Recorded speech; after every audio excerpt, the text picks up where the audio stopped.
Shalom, my name is Adam Wasser from Brooklyn, New York. On the topic of the Jordan Valley in Israel today.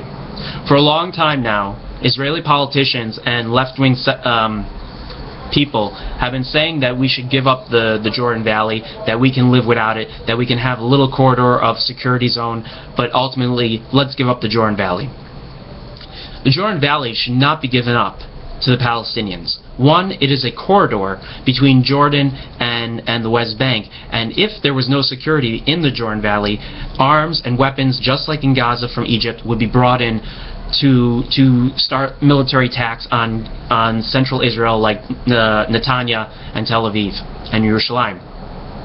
The Jordan Valley, today, some 90% of the Jordan Valley is Jewish, with exception to Jericho in the south. The Jordan Valley is a very remote area of Israel in many ways. It is a corridor from the north to get into Jerusalem. It takes half the time if you go from Tiberias through the Jordan Valley into Jerusalem, then to go around it.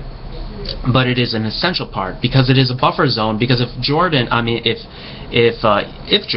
or Iraq or Iran ever attack Israel through missiles, the Jordan Valley is the first defense that Israel has for anti-ballistic attack.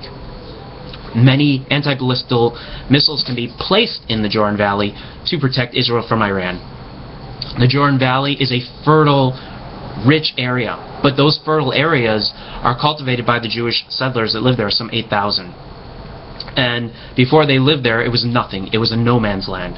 But now it is a cultivated, beautiful place where fish farms are found, orchards are there, all kinds of fruits and vegetables are grown. The Jordan Valley is an essential part of Israel and should be annexed by Israel, not only for its water resources, but its strategic military importance of protecting Israel as a buffer zone and protecting Israel from things being brought in to the West Bank. One would say, well, let's give up the Jordan Valley, and if the Palestinians misbehave, we'll just take it back. Well, why should all the settlers be removed and all that cultivated land destroyed so that we're just going to return? Because we will have to return, just like we had to return to the border between Egypt and Gaza. We know it. So why destroy something that we've already built 40 years on?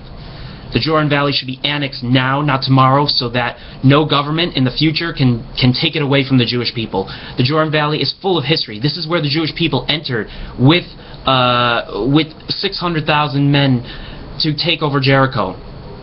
This is the place where Abraham ran up the Jordan Valley to capture Lot from these kings that had taken him captive in Sodom and Gomorrah. This is the place where Saul, the first king of Israel, was killed on Har Gilboa. This is where Yaakov, went through up to the north and came back when he returned. The Jordan Valley holds a lot of history for the Jewish people, more than anyone else in the world. The Jordan Valley is an essential part of our history, our culture, our cultivation of productivity and economics, and security. I encourage everyone, please support the annexation of the Jordan Valley now, not tomorrow, and spread the word before it's too late. Amen. And take care.